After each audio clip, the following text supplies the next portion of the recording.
Whether you love it or hate it, marketing plays a key role in rocking your path to success. And without it, too few know you exist. But with the right strategies, you can blaze a sizzling path of admirers who are eager to buy your products and services. This is what we're talking about in today's episode. You're listening to the Dynamic Women podcast. Each week, you'll be inspired by our global community of women. They'll share with you tools and stories to help you be dynamic in every area of life.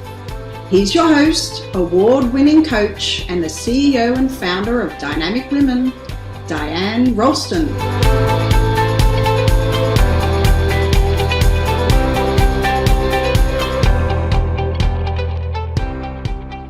Hello, lovely dynamic women, and welcome to the Dynamic Women podcast. I am Diane Ralston, your host, and today we're going to talk about trailblazing strategies to rock your marketing your way with an interview with Kat Sturtz.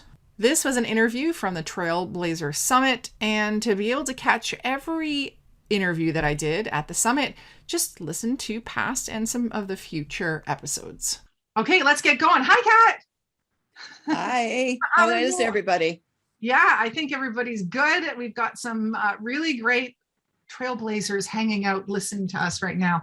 So Kat Sturtz is a business life mentor and the Purgatory Relief Coach for people who think marketing is hell.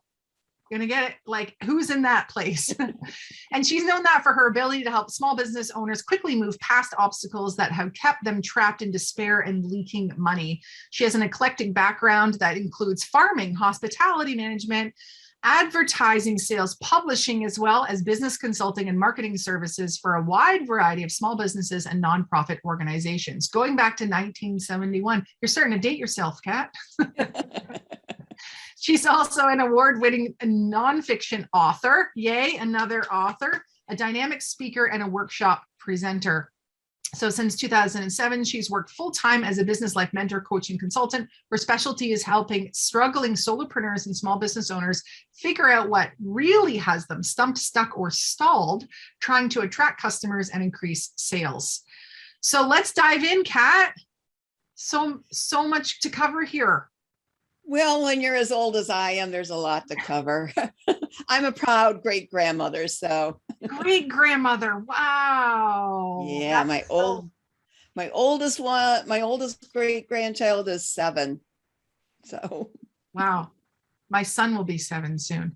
I'm an older mom, I guess. Yeah. I tell people I got to start over at 19 because I was medically revived 3 times. Well, there's a story we sadly don't have time for. I know. To ask you about that. Okay, well, let's dive into marketing as we promised. With marketing, like so many things, we want it to be faster. We want it to be the easiest route possible. So how would you suggest we do that? First of all, you have to understand what marketing is. And so many people think marketing is advertising. And advertising is just this little bitty corner of what marketing is.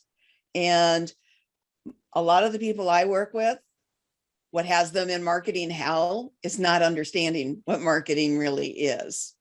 Okay. So can you tell us what is the definition of marketing? I can. Marketing is everything that you do to promote yourself and your business, plus what other people say about you and your business, plus your team members or employees, if you have them, anything that they do can be add to your positive marketing or detract from your marketing. So it goes much, much deeper than just 1 or 2 things that we think of that we may have to do to market ourselves. Oh, okay. And as we're kind of going through it for our attendees here, if you have any questions, pop them in the chat box. I got some good ones, though. We'll see what yours are like. So what do you feel are the key marketing shifts? Because I really want people to have a tangible change. So what are the key marketing shifts that we need to make now to move past feeling stumped, stuck, or stalled? Right. Well, the first one is making that shift to understand what marketing is and what it isn't. The second one is to make sure that you are actually taking time to plan out and think through your strategies, because way too many people pick up a marketing tactic, jump into action with that without having any understanding of how it's going to fit in their business plan overall. So that's a big shift right there. Yes. Yeah. So it's acting before the strategy is in place. And that's probably the doers of the group. And then I'm guessing you also see the opposite, which is people having an amazing plan that they don't act on. Exactly. Yep. You Wow. actually have to understand what it is you want to accomplish with your business. Take some time to understand where you are and where you want to be, and then figure out those actions that are going to get you from point A to point B. And understand, here's another shift, understand that there is no wrong path. You can take a lot of different paths to get to where you want to go. And it's perfectly okay to change paths along the way, as long as you take responsibility for it. And taking responsibility for it often involves, I realized I really didn't want to go down that other path. So it's not just procrastination. Yeah. And so with COVID, do you feel like people need to change their marketing, that they have changed their marketing? Where do you think people are? Because I know it's changed part of my business and it's changed all of other people's business, but how has it changed marketing? Well, a lot of people like me, and I think you too, we relied on a lot of our marketing to be face-to-face with people in live settings. And I was already online, so I was used to doing online meetings and stuff. There wasn't that much of a shift in what I had to think and do, except move some of my plans for in-person events to online events, and then make sure that I was still reaching the people that were willing to come online, because there are some people out there that still only want in-person meetings and face-to-face. And a lot of my business is outside my area. I'm in a very rural part of Michigan, but it's surprising how much local business I still do, Yeah. So that changed. I think having the lockdowns that we did gave people time to actually think more about what they wanted from their businesses, and actually tiptoed into that strategy thinking mode where they may have been avoiding it, especially if they were struggling. If they were in that stuck, stumped, or stalled mode, it's usually because they were bouncing it from tactic to tactic to tactic and never really figuring out what was going to be working long term and what might get them from, again, point A to point B. So I think having the lockdown was positive for a lot of people, kind of the silver lining of things. And then there are people that are just worrywarts and just looked at the bad side of things and continually complained about what they were no longer able to do, rather than looking for the solution about what you can do. And that's another shift. You have to be looking for a solution and not just looking for blame. Yeah. And I like what you were saying about looking what you can do. I often talk about it as the how can I. So a lot of times they're like, you can't do this because of that. I can't do this because of that. I can't do this. I can't. And then I'm like, well, how can you then? How can you do it? That opens up that possibility. That's almost like that eagle vision of like, what are all the potentials I could have in moving forward with this? And then which ones work for me? Exactly. And I help people understand the differences in their lives between obstacles and hidden barriers. Obstacles are things we know are in our way. Yes. I'm a big procrastinator. And I think some procrastination is good because it makes me step back and think about things. But then there's other times when I procrastinate and I shouldn't be. I mean, my house is never cleaner than when I'm procrastinating on working on a big project. I'm so good at it that my husband will say, "You're cleaning again." What should you be working on? So, Yeah. okay, that's an obstacle. I know all of the tricks to get past that, but I may not know what the hidden barrier is in the moment that keeps me doing it. And so hidden barriers are those things that are underlying a lot of the problems that we are struggling with. So understanding that there's a difference between an obstacle and a hidden barrier, and doing those things to uncover that, and realizing that there will always be hidden barriers. There will always be obstacles. So waiting for the perfect time, waiting for the perfect software, waiting for the perfect video, waiting for the perfect book is not going to happen. You've got to move forward in spite of those things. Yeah, exactly. This episode is brought to you by Your Ultimate Success Toolkit. This is the perfect time to get clarity, planning, and strategy for your life and business. This package has a little bit of all of it for your ultimate success. This toolkit has been designed to give you mindset fundamentals that are essential for getting off the treadmill of wants with no results, and then we'll drill down on getting you clear and giving you a tangible action plan. Join now by going to the link in the show notes, and you'll be able to get ahead and be excited for the next year. Now, an interesting thing about you is that you shared with me earlier that you've always been prone to blazing a trail, and that you did that with your first book as well. So you did a first book and I did a first book. We both blazed a trail in our own way with it, but yours was back in 1986. And you generated 16,000 in profits in the first 8 months. So how are you able to do that? Well, not only did I generate almost 16,000 in profit in 8 months, it was self-published at a time where self-publishing was frowned upon. And almost nobody knew it was self-published for years and years and years. In fact, when my book, Market Guide for Young Writers, was picked up by Writer's Digest Books, which is the leading publisher of how to write and publish books, they carried my original book in their brand new book club for years, all 6 editions. I was asked to speak at events that they hosted, brought to the National Booksellers Association. So I was making all of this money, but they never knew I had self-published the book. And they had a policy until relatively recently that they didn't promote self-published books. That's how much of a stepchild we were.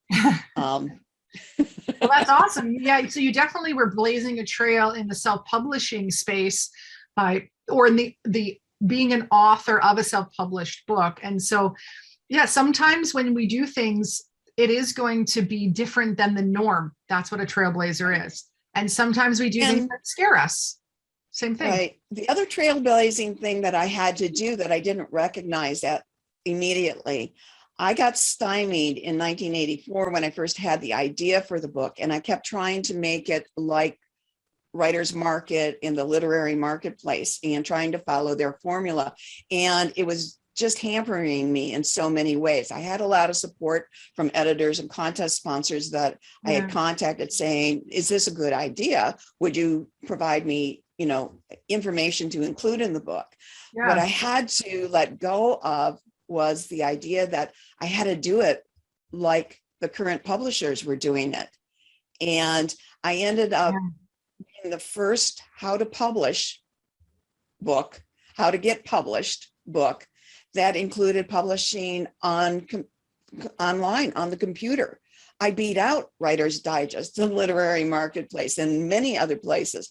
My first book included those things. I also included other elements in my book that those publishers later incorporated into their books. And one of my best meeting stories ever was when I was in Cincinnati working on, I believe, the 5th edition of my book. They had acquired the publisher that I had signed for with the 2nd edition. And we were going over this, and the editor-in-chief turned to me and he said, I have to tell you something. we took elements of your book and incorporated it into ours because we loved the idea and we could see how well they were working. It was at that point that I turned to him and say, by the way, that first book that you helped me promote, it was self-published. Yeah, letting the truth out after the fact. And I think that's what trailblazers need to do more is, when you're in it, you maybe don't talk about, right? Like I wasn't walking around to my clients and being like, oh, I totally lost this speaking gig, or I did this stupid thing, or I did this crazy thing that was kind of not society's norm. But to be able to come back later and said, now I'm here, that's what I did, there's my path. So it sounds like you were able to do that around publishing, self-publishing. Yep. That was my biggest trailblazer moment. Yes. That's awesome. Today, I wanted to go back to some of our older podcast reviews to really be able to highlight what they have said and to give them a shout out. So this one is from Jody Costello, and it says, spot on about lacking motivation and why, not making it a priority. Been guilty, ! But this motivated me to reflect on a certain topic I need to get on with. Thanks for the explanation and the steps to move forward. You're very welcome, Jody. I'm really glad that podcast around lacking motivation was really helpful for you, because that's the point of these podcasts. It's not just to have me talk, but it's for me to share with you some tips, some tools, techniques, so that you can apply tangible steps to be able to move your life and business forward. So Jody, you're going to be getting something in the mail from me. And if you haven't written a review, may I ask that you do? And if we read your podcast on the air, then we will be sending you a little something in the mail. And maybe you're wondering, how do we know what your email address is or your mailing address is? Well, we try to track you down as best we can. So when you do leave your review, afterwards, email team@dianerolston.com and say, I just put in a review, and say your name, and then let us know what your mailing address is so we can make sure that you get a little something special. Now, if we go back to marketing, because I know that my audience, female business leaders, business owners, women in careers that have a side hustle or want to have a side hustle or move into a full-time business. So how do we choose the best and easiest marketing tactics that can also save us time, money, and resources? Well, that leads right into my top 3 strategies for doing it. Perfect. And one is you got to plan the type of marketing that feels good to you to do. The type of marketing that you don't mind when other people market to you that same way. And you want to stay away from marketing that feels icky to you. I don't care how trendy it is or how much somebody else made from it or claimed they made from it. If it feels icky to you, don't do it, because chances are your ideal customers and your ideal clients won't like that tactic either. Yeah. And to me, that's a really good indication of being inauthentic when you're trying to use a tactic that you don't feel good using. Yeah. And it leads to, again, that thinking marketing is hell. If you do marketing in a way that feels good to you, you may not always like it. Yes. You may not always love it, but you'll come to grips for the need to do it, and you'll get better at doing it, and it'll provide the results that you are desiring from doing it. Nice. Yeah. And what's the next one then? The next one is establishing a good relationship with marketing. So you want to aim to attract the best fit customers and the ideal clients, and not worry about the quantity of people you are attracting, because quantities of people aren't necessarily buyers. In fact, a lot of them won't be. So you're wasting a lot of time, effort, resources, back to that guerrilla marketing thing, because I'm a certified guerrilla marketing coach. I just prefer the term I came up with, the Purgatory Relief Coach, for people who think marketing is hell. So you have to have a good relationship with your own marketing, and you have to be aiming directly for what you want to attract. Yes, I agree. And business is so much nicer when you can have repeat clients or customers. I know I love my repeat customers and clients who I call them fans because they show up for everything I do. Thank you, Jackie. Thank you, Kathy. Thank you, Lisa. Like people that I see all the time, and my newer clients, and Anahita's here. And thank you for my newer clients like Desiree for showing up today. And then the fact that I see in the chat box, we've got like Jackie's like, I'm in again. I'm going to be in the next book again. And then Kathy, me too. I'm in again too. Like the fact that it's just so much, there's so much joy there. And so that would make marketing easier when you already know who you're talking to. Yeah. What's the last one then? The last one is to give yourself some grace when it comes to your marketing. Some marketing will work right away and bring the results you're looking for. Some marketing takes time to develop and be out there for a while longer to be able to tell whether it's working or not working or needs a little tweaking. And then some of the things we try just are bombs and flops, and you need to be willing to fail faster and more often and just get on and move and do more of what you understand works for you. Yeah. And for yourself, I'm going to throw this question out there. What's your favorite way to market your business? Oh, gosh. I really love networking. Yeah.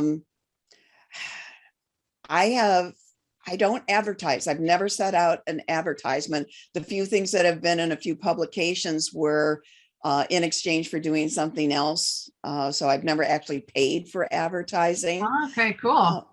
Almost all of my business is inbound because people hear me speak or see me being helpful in a Facebook group or replying to other people, or have taken advantage of meeting and talking with me in various instances. And they'll say, how can I work with you one-on-one? Or, do you have a program? So networking for me is huge, and it's probably my favorite thing to do. And I love to do it. I'm an introvert by nature, people. People don't think that about me. I've morphed into what's known as an ambivert. I choose when I want to step out and shine, but most of the time I'm in the back just observing things. So for all you fellow introverts and ambiverts out there, you do not need to be an introvert to be successful at networking. Yeah. And those people who are, seemingly confident might be not feeling confident in the networking piece. I know for me, I would much rather speak on the stage to the 1,000 people than have to small talk network to the 1,000 people. Unless I've already been on stage, then it's very easy to go and talk to people. But if I have strangers in the room are the easiest for me if it's a big thing and there's a lot of spotlight on me. I do community theater. I've done live TV and radio, and it doesn't bother me one bit. To sit still for a portrait photograph, I can hardly do it.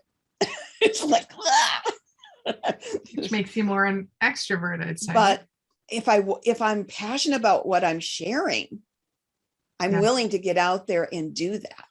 Yes. And be in the spotlight.